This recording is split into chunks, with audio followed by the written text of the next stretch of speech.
Hello everyone, this is Akanksha Rai and I welcome you all to my channel. आज के इस video में हम कंटिन्यू कर रहे हैं अपना chapter motion and time. Last class में पढ़ा हमने about uniform and non uniform motion और आज हम पढ़ने वाले हैं next important topic which is time. ठीक, टाइम की बात करें तो इसका इंपॉर्टेंस सब लोग आसानी से समझ सकते हैं। कितना इंपॉर्टेंट होता है हमारे लिए टाइम। हर काम में टाइम का रोल आता ही है, वो कुकिंग हो या तुम्हारी पढ़ाई हो, तुम्हारे खेलने का टाइम हो, टाइम वर्ड आ ही जाता है हर जगह, है ना। कोई भी काम करना है टाइम डिफाइन होता है। तुम्हें वीडियो गेम खेलना है, तुम्हें मूवी देखनी है, कुछ भी करना है, टाइम डिफाइंड है। क्लियर है। तुम्हें किसी चीज के लिए परमिशन चाहिए, मुझे खेलने जाना है, तो बोला जाता है कि ओके तुम इतने टाइम पढ़ लो तो तुम्हें फिर खेलने के लिए बोला जाएगा। क्लियर है। तो तुम समझ सकते हो कि हर पॉइंट पे टाइम का क्या है, बहुत इंपॉर्टेंट रोल है। क्लियर। देखो, अब टाइम की बात करें तो हमें पता है कि कई सारे ऐसे इवेंट होते हैं जो पीरियोडिकली आते हैं। कैसे? New moon day, full moon day तुम लोगों ने पढ़ा हुआ है, पढ़ा ना। अमावस जिसे कहते हैं, पूर्णिमा कहते हैं, जब भी फुल मून हो या फिर मून जो है वो हमें विजिबल नहीं होता है। तो ये सारी चीजें क्या है, पीरियोडिक एक टाइम पे, मतलब एक फिक्स टाइम इंटरवल पे रिपीट होती हैं। क्लियर। अर्थ का रिवॉल्यूशन हम बोले सन के अराउंड, तो वो भी क्या है, पीरियोडिकली क्या कर रहा है, अपना जो मूवमेंट है वो रिपीट कर रहा है। दिन की बात करें जो क्या है, रोटेशन, तो वो भी क्या है, पीरियोडिकली रिपीट हो रहा है। तो इन सारी चीजों को हम किससे रिलेट कर रहे हैं, हम रिलेट कर रहे हैं टाइम से। ठीक। पुराने टाइम की बात करें, जब भी बहुत पुराने टाइम की, जब भी लोगों के पास वॉच नहीं था। अब तो अपने पास वॉच है, क्लॉक है, बहुत सारी चीजें अवेलेबल है, बट क्या ये सारी चीजें पुराने टाइम में थी? नहीं थी। वो कैसे अपना काम करते थे? शुरुआत में तो उन्हें जरूरत ही नहीं होगी कि क्या मतलब है, दिन हो रहा है, रात हो रहा है, कर रहे हैं। बट धीरे धीरे उनके काम जब बढ़ते गए, उन्होंने कई सारी चीजों को सीखा करना, तो उनको भी टाइम की इंपॉर्टेंस समझ में आई और उन्होंने भी अपना एक मेथड बनाया जिसके थ्रू वो थोड़ा समझ पाते थे कि टाइमिंग कैसे चल रही है। फॉर एग्जाम्पल, मान लो कि उनके पास वॉच नहीं, मानना क्या नहीं थी, तो उन्हें अगर समझना है कि कैसे ये चीजें होती हैं, लाइक दिन हो रहा है, रात हो रही है, कैसे होते हैं ये चीज, तो उन्होंने एक एस्टिमेट बना लिया। कैसे? सन को देखकर, क्योंकि सन राइज होता है और फिर सन सेट भी हो रहा है। उन्होंने ऑब्जर्व किया ये चीज, तो उन्होंने एक बना लिया कि जो सनराइज है, मान लो कि सनराइज हो रहा है और नेक्स्ट जो सन इस ये हो गया, उसके बाद जो सनराइज आएगा नेक्स्ट, इसको इन्होंने वन डे का इंटरवल मान लिया कि हम इसको क्या करेंगे, वन डे कंसिडर करेंगे। क्लियर है। वैसे ही सनसेट को भी कर लिया कि one sunset to another sunset क्या हो गया, अपना वन डे हो गया। ठीक।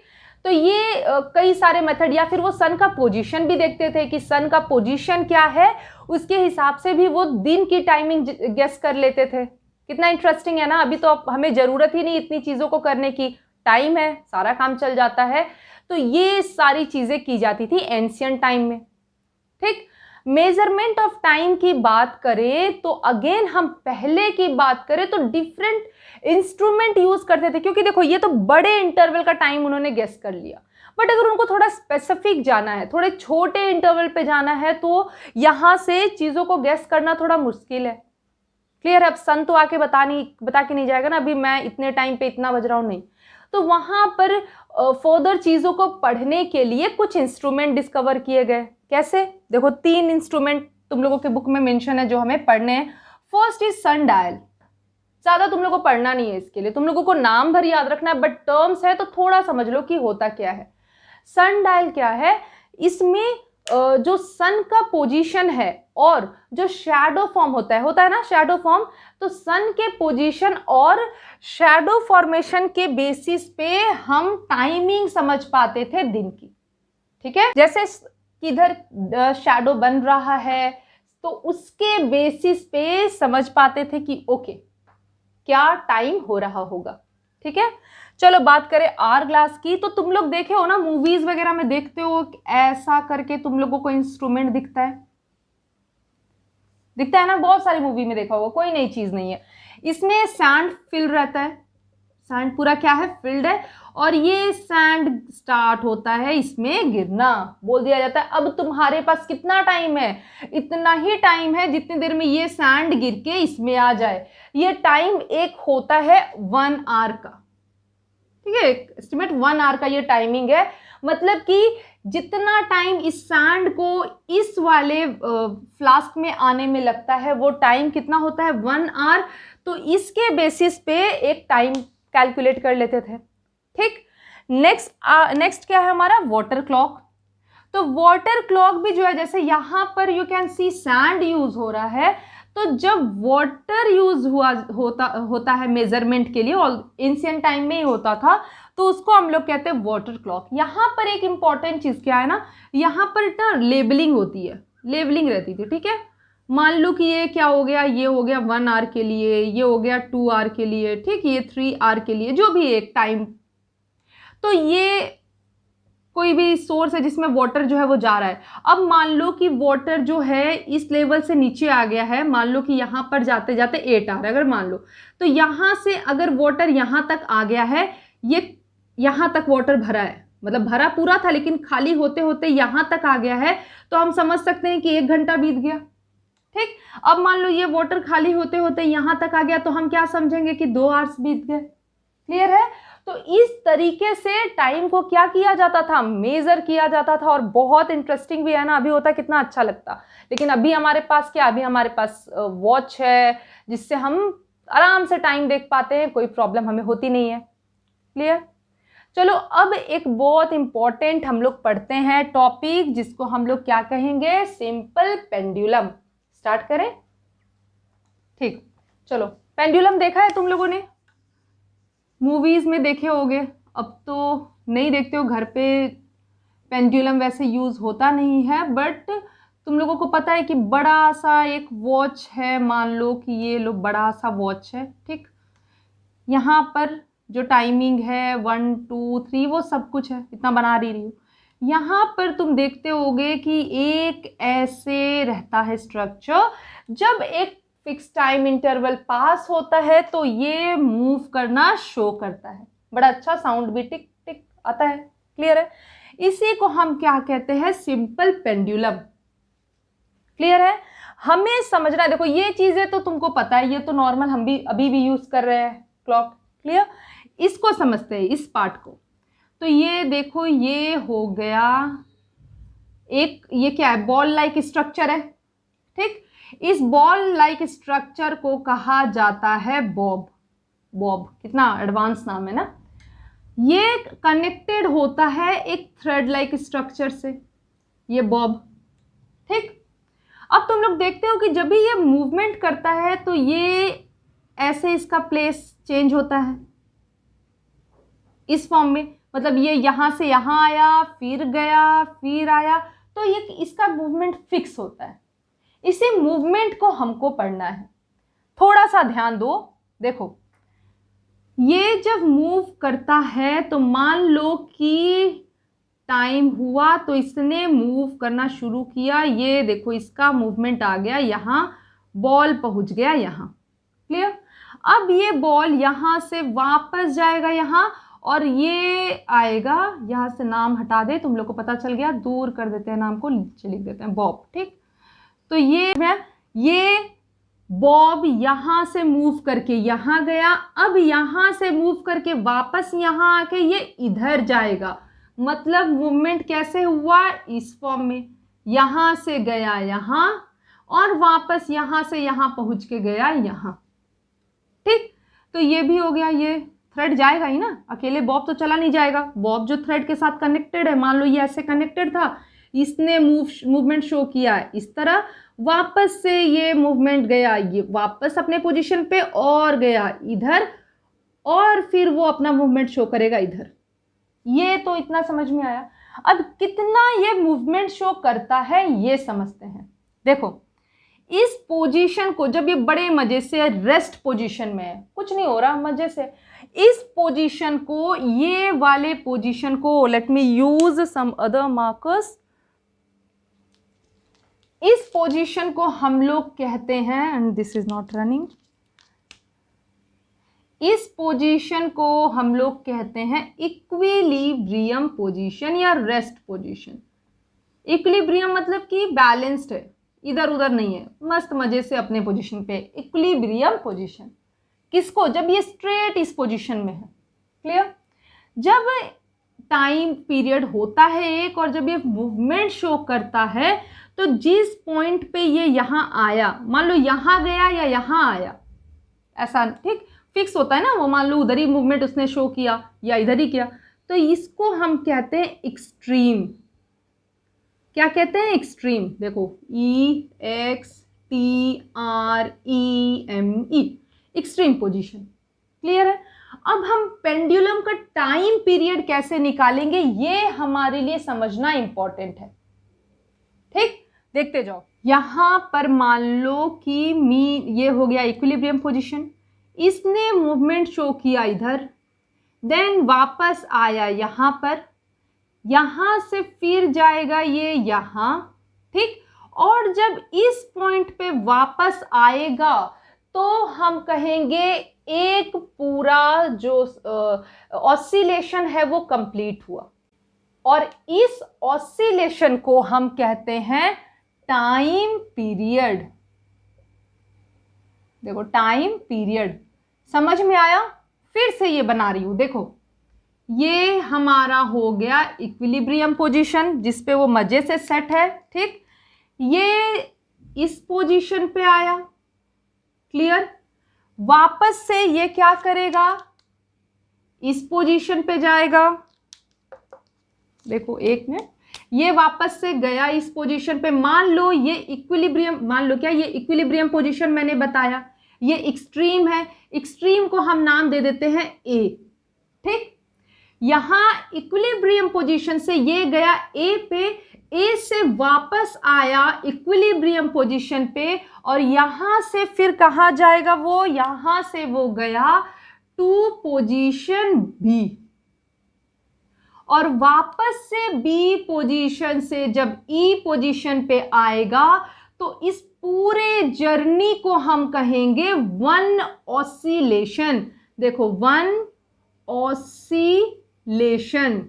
यहां पर इतना फोकस मैं इसलिए कर रही हूं कि कंफ्यूजन होती है, ये यहां गया एक ऑसिलेशन हो गया, नहीं, जहां से स्टार्ट किया है वहीं पर लाना है। तो बोलोगे यहां से जाके यहां भी आया, लेकिन हमें दोनों तरफ के मूवमेंट को कंसीडर करना है क्योंकि मूवमेंट हमेशा ऐसे ही होगा। तुम अगर मान लो कोई ऐसा कंटेनर है, यहां से बॉल अगर गिराते हो तो ये यहां जाके फिर वापस आता है ना? तो ऐसे ही ये मूवमेंट शो करेगा। क्लियर? तो ये देखो कितना हो गया, अगर हम लोग इसको बोलें कि ये हो गया T1 टाइम, ठीक, ये भी कितना, सबको मैं बोल रही हूं सेम ही है, सब सेम होगा टाइम। ऑसिलेशन है, यहां पर एक पीरियोडिक मूवमेंट हो रहा है, टाइम चेंज नहीं होगा। क्लियर? तो यहां पर भी हो गया T1, ठीक, ये वापस आया, ये भी हो गया T1, और ये फिर अच्छा देखो यहां से यहां गया तो ये T1, यहां से वापस ये आया तो हो गया T1, फिर ये यहां से यहां आया तो T1, एंड वापस से अपने पोजीशन पे आ गया T1। तो कितने बार हम लिख सकते हैं? T1 plus T1 plus T1 plus T1 लिख सकते हैं ना? ये क्या हो गया? 4 टाइम्स हो गया, क्योंकि हम उसी टर्म में पढ़ रहे हैं, यहां से यहां, फिर वापस यहां, यहां से फिर बी पोजीशन पे, बी से वापस इक्विलिब्रियम पोजीशन पे। ये देखो इतनी बात समझ में आई। अब इसको एक और टर्म में हम समझ सकते हैं। किस टर्म में समझ सकते हैं? ये देखो, वो एक डायग्राम हो गया, यहां देखो इस डायग्राम को ये बना दिया वापस से मैंने बॉब, ये हो गया थ्रेड। एक और टर्म में हम काउंट कर सकते हैं, ये पोजीशन मान लो इसका चेंज हुआ, यहां पहुंचा, ये तुम लोग समझ गए ना अब कि ये यहां पहुंचेगा, वापस से यहां आएगा, यहां से फिर इस पोजीशन पे जाएगा, वापस से यहां आएगा, ये चीज हो गई। अब मान लो अगर हम काउंट करते हैं इस ऑसिलेशन को, दैट इज टाइम पीरियड को, इस इक्विलिब्रियम से ना काउंट करके अगर हम एक्सट्रीम पोजीशन से काउंट करें, अभी हमने यहां से शुरू की थी जर्नी, अब हम जर्नी यहां से नहीं शुरू करेंगे, हम ए से शुरू करेंगे जो क्या है? एक्सट्रीम। ठीक, तो मान लो यहां से शुरू होता है, यहीं पर ये पोजीशन है, पर हम काउंट कहाँ से कर रहे हैं टाइम, हम यहाँ से करेंगे। मतलब हम बॉब का पोजीशन यही है, वो यहाँ पर आया तो हम यहाँ से अपनी स्टडी शुरू करेंगे, यहाँ से नहीं कर रहे हैं, ठीक। तो ये यहाँ पहुँचा, क्लियर है। फिर यहाँ के बाद ये यहाँ पहुँचेगा। अब बताओ हम यहाँ इस कंडीशन में one oscillation that is time period for one oscillation कितने को कहेंगे? तो क्या यहाँ से यहाँ तक को कह देंगे? नहीं। ये वापस से यहाँ आएगा तब कह देंगे? नहीं। इनिशियल पोजीशन याद करो। इनिशियल पोजीशन मतलब जहां से शुरू हुई थी ये चीज, कहां से शुरू हुई थी? ए से। तो वापस ए पे लाना जरूरी है, ठीक है। तो ये यहां पर इसको आना पड़ेगा। अब वापस से टाइम देखो, T1 T1 T1 and T1 कितना हो जाएगा वापस से? 4। मतलब कि ये दोनों सेम हो गए।